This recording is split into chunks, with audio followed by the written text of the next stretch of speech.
오늘은 이야기 드렸던 대로 넷플릭스에 대한 이야기를 좀 해보려고 합니다. 혹시 여러분들 조선 좀비 이야기 알고 계시나요? 요즘에 그게 장안의 화제죠. 조선 좀비, 바로 킹덤 이야기인데요. 6부작까지 나왔고 요즘 신문들을 보다 보면 50대 이상이신 분들도 정주행을 했다, 그런 이야기가 심심치 않게 들려오기도 합니다. 대단한 제품인 건 분명하고요. 더 대단한 거는 여기에 투자되었었던 제작비죠.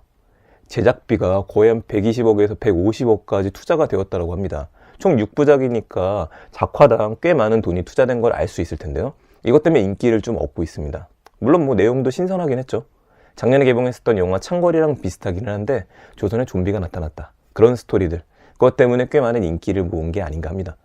이것뿐만 아니라 전 세계적으로는 버드박스라고 하는 영화가 유행한 적이 있습니다. 버드박스는요, 산드라 블럭이 오랜만에 주연을 맡아서 나온 영화인데 세계가 멸망을 하고 난 다음에 보이지 않는 존재에 의해서 멸망을 했습니다. 누구도 보면 안 돼요. 그래서 다 같이 눈을 가리고 생활을 해야 돼요. 집 밖으로 나갈 때에는 무조건 눈을 가리지 않으면 뭔가를 보게 되고 그럼 자살 충동을 느끼게 됩니다. 그래서 사람들이 눈을 가린 상태로 운전도 하고 눈을 가린 상태로 생존을 해요. 이걸 보고 난 유튜버가 따라하는 영상을 올린 걸 바탕으로 해서 많은 사람들이 나도 한번 해보겠다, 그래서 버드박스 챌린지라고 하는 게 일어납니다. 당연한 얘기지만 눈 가리고 운전하면 사고가 나겠죠. 이런 사고들이 너무나 많아지다 보니까 유튜브 측에서는 아예 금지를 하기도 했습니다. 그런 영상을 올리지 마라. 이럴 정도로 선풍적인 인기를 얻고 있는 게 바로 넷플릭스죠. 그리고 이런 드라마나 영화들을 넷플릭스 오리지널이라고 부릅니다. 그럼 도대체 넷플릭스가 어떤 서비스이길래 이런 조선 좀비 하나뿐만 아니라 넷플릭스에 얽힌 이야기들, 넷플릭스가 뭘 하는 회사인지, 넷플릭스는 어떤 것들을 보여줄 수 있는지, 그걸 한번 이야기 나눠볼 겁니다. 넷플릭스의 시작은 생각보다도 약간 좀 어이없는 이유로 시작이 됐어요. 여러분들 비디오 세대이실지 DVD 세대이실지 아마 지금 보시는 분들이 다르실 겁니다. 예전에 그럴 때가 있었거든요. 비디오 방이라고 하는 게 있었을 때, 비디오 대여점이 있었을 때, 비디오를 빌리고 나서 일정 기간이 지나게 되면 돌려줘야 됩니다. 도서관이랑 똑같죠? 그런데 비디오를 돌려줄 때 정해진 기간을 넘기게 되면은요, 연체료를 물었어야 됐었어요. 게다가 신간 같은 경우에는, 새로운 신작 비디오 같은 경우에는 수급률이 빨라지다 보니까 연체료가 조금 더 비싸기도 했었습니다. 이건 미국도 마찬가지였었나 봅니다. 자, 97년도에 리드 헤이스팅스라고 하는 넷플릭스의 CEO, 그땐 CEO는 아니었겠죠? 재밌는 영화를 한 편 보고 나서 반납을 하는데 연체료가 생겨버린 거예요. 연체료가 한 $40 정도가 생겼습니다. 그러니까 이게 아까웠었던 거죠. 세상 아까운 게 연체료잖아요.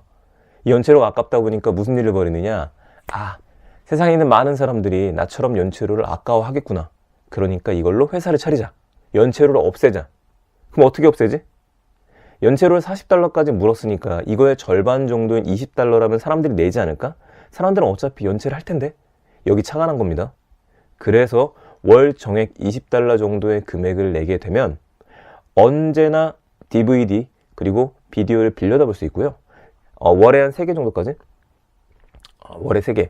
그러니까 $20를 내게 되면 일단 3개를 빌리는 겁니다. 3개 정도까지 볼 수 있고, 반납 기간은 그러면 어떻게 정했느냐? 무제한이에요. 아무 때나 반납해도 됩니다. 아무 때나 반납을 해도 연체료가 없어요. 그런데 $20였던 거죠. 그렇던 사람들이 왜 반납을 해야 되느냐? 반납을 하고 나서 그래야지만 그 다음 DVD 보고 싶은 거를 빌릴 수가 있습니다. 한마디로 그런 걸 좋아하는 매니아들 층을 잘 공략을 했었죠. 자, 이때 당시에도 말이 많았었어요. 이미 미국에서는요, 블랙버스터라고 하는 거대한 기업이 시장을 장악하고 있는 상태였습니다. 한마디로 오프라인 매장들을 많이 갖고 있기 때문에 서로 걸어가서 내가 보고 싶은 거를 지금 빌려갖고 바로 가져가면 되는 거예요. 연체료가 있긴 했지만은요. 근데 이런 것들 과연 사람들이 얘를 이용하면 되는데 굳이 넷플릭스를 쓸까? 썼다라는 거죠. 아무 때나 반납을 해도 되는데 매장이 없습니다. 그럼 어떻게 반납을 하느냐? 정해진 봉투에 넣어가지고요, 우체통에 넣기만 하면 됩니다. 그럼 반납이 돼요. 천재죠. 이런 서비스로 시작했었던 게 넷플릭스고요. 지금은 블랙버스터를 무너뜨릴 정도까지 됐죠. 그게 넷플릭스의 시작이었습니다. 넷플릭스의 다음 모델은 2007년부터 시작이 됩니다. 2007년부터는 온라인 스트리밍 서비스에 뛰어들기 시작했습니다. 시장의 변화를 잘 봤었던 거죠. 온라인 스트리밍, 한마디로 영화를 비디오를 보고 싶은데, 드라마를 보고 싶은데 다운받아서 보는 형태가 아니라 스트리밍으로 실시간으로 인터넷에 연결이 되어야지만 볼 수 있게 만들었습니다. 이게 잘 될까? 잘 되기 시작했죠. 그래서 아예 DVD도 이제는 하지 않고 이 스트리밍 사업에 몰입을 하기 시작합니다. 결과적으로 전 세계 지금 190개 이상의 국가에서 넷플릭스를 보고 있습니다. 그럴 정도로 어마어마한 서비스로 성장하게 됐죠. 그 전에 한번 우리는 넷플릭스의 강점은 뭔지를 생각해 봐야 될 것 같아요. 넷플릭스의 강점은 총 3가지입니다. 자, 첫 번째는 가격이에요. 제가 아까 연체로 이야기 드렸었던 것처럼 넷플릭스의 가격은요, 비싸다면 비싸다고 생각할 수 있지만 이런 구독 서비스 모델에서는 그렇게 비싼 금액은 아닙니다. 국내에서는 9,500원 정도로 먼저 시작을 하죠. 그리고 그 이상의 금액을 내는 거는 12,000원 정도, 그 이상이 14,500원 정도가 형성이 되어져 있습니다. 요건 조금씩 들으실 때마다 바뀌실 수는 있어요. 자, 이 금액을 제공해 주는데 금액에 따른 서비스가 다릅니다. 품질이 달라요. 제공해준 영화 수가 다른 게 아니라. 우리가 영화나 미디어를 좀 제대로 된 품질로 보고 싶다. 일단 디바이스 제한이 걸려 있고요. 제일 저렴한 모델은 한 명만 볼 수 있습니다. 디바이스 제한이라는 게 고정된 디바이스 등록한 기기에서만 볼 수 있어. 이건 아니고요. 한 명이 한 디바이스에서 보고 있을 때 다른 사람이 다른 스마트폰에서 접속을 하게 되면 못 봅니다. 동시 접속 불가예요. 그것뿐이지 여기저기서 다 볼 수 있죠. 그렇다면 두 번째 금액이 조금 올라간 모델은요. 이때부터는 고퀄리티 영상을 제공을 해줍니다. 그리고 2명까지 접속을 허용을 하고요. 마지막 최고가의 모델 같은 경우에는 4명까지 동시 접속을 허용을 해줘요.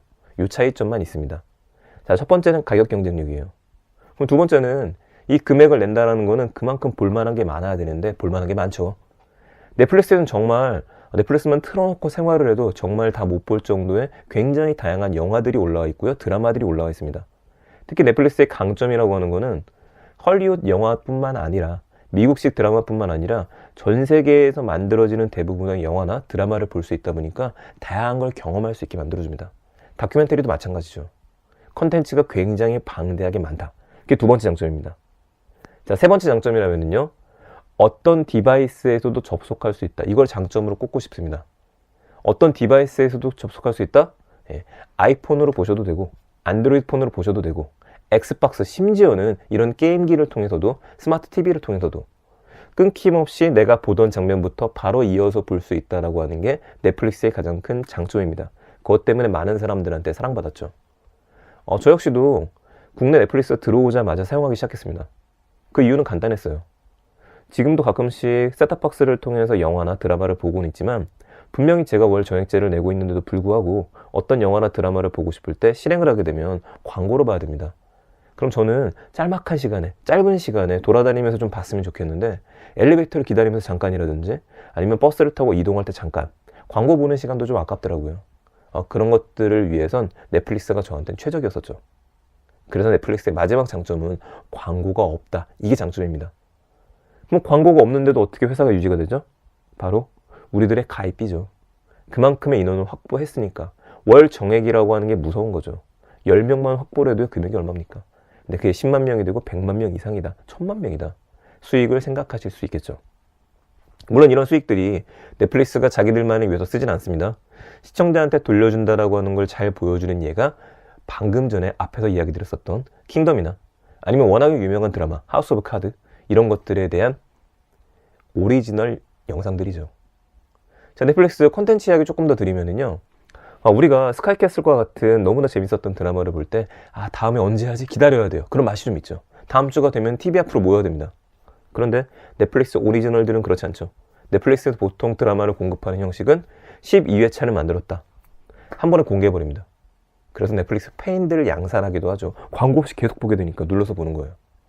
저는 넷플릭스의 강점, 그렇다면 과연 계속 이어질 수 있을까요? 올해 가장 큰 복병을 만났죠. 바로 디즈니입니다. 디즈니가 올해 3월달부터 넷플릭스하고 결별을 선언을 했습니다. 디즈니는 아시는 것처럼 이미 마블을 인수를 했죠. 마블 스튜디오 인수를 했어요. 그리고 21세기 폭스사도 인수를 했습니다. 굉장히 큰 2개의 회사를 인수했기 때문에 거기다 디즈니 오리지널 콘텐츠들 이런 걸 바탕으로 디즈니가 꿈꾸는 거는 넷플릭스와 같은 OTT, 오버 더 탑 서비스를 준비 중에 있죠. 3월달 정도엔 데모가 나온다라고 하는데 이거에 맞춰서 3월부터는 이제 더 이상 아쉽게도 넷플릭스에 올라와 있었던 마블 영상들은 볼 수가 없을 예정입니다. 아마 그런 이유 때문에 넷플릭스 오리지널이 더 많이 나오고 있는지도 모르겠습니다. 소비자들 입장에서는요, 지금 굉장한 변화이고 굉장한 또 기회가 될 것 같아요. 내가 볼 수 있는 게 이렇게 많다니. 다만 어딘가 좀 통합됐으면 하는 아쉬움도 남네요. 국내 회사들도 열심히 준비 중에 있습니다. 국내에서는 이제 푹 떠 있고요. 또 넷플릭스와 가장 유사한 서비스라고 한다면 왓챠라고 하는 서비스가 있죠. 물론 이제 콘텐츠의 양에 있어서는 상대가 되지는 않습니다만 왓챠 역시도 좋은 서비스인 건 분명하죠. 특히 무엇보다도 매력적인 건 HBO가 넷플릭스하고 제휴를 맺지 않았기 때문에 왕자의 게임과 같은 걸 볼 수 없습니다. 넷플릭스에 그래서 앱에 보시면 계속 댓글 달려 있어요. 왕자의 게임 왜 안 되냐고. 안 돼요. HBO 거기 때문에 그런 것들을 보시려면 왓챠를 이용하셔야 됩니다. 자, 넷플릭스 지금 보시더라도 한 달 공짜로, 한 달 무료로 먼저 볼 수 있기 때문에 지금 들어가 보시게 되면은 어떤 서비스들이 있는지, 왜 매력적인지, 왜 도대체 내가 볼 때마다 포스터가 바뀌는지 이런 것들 확인하시는 재미가 있을 겁니다. 네, 오늘은 킹덤, 조선 좀비에서 시작해서 넷플릭스가 왜 인기인지, 넷플릭스가 어떻게 시작되었었는지 간단하게 짚어봤습니다. 자, 이런 것처럼 우리 일상 속의 대부분 많은 일들이 IT하고 밀접하게 이어져 있죠. 어떠신가요? 재밌으셨나요? 저는 다음에 또 더 재밌는 일상 속 IT 이야기들, 우리가 의미 있는 이야기들, 조금 더 생각해 봐야 될 것들, 바로 적용할 수 있는 것들 가지고 찾아뵙겠습니다. 감사합니다.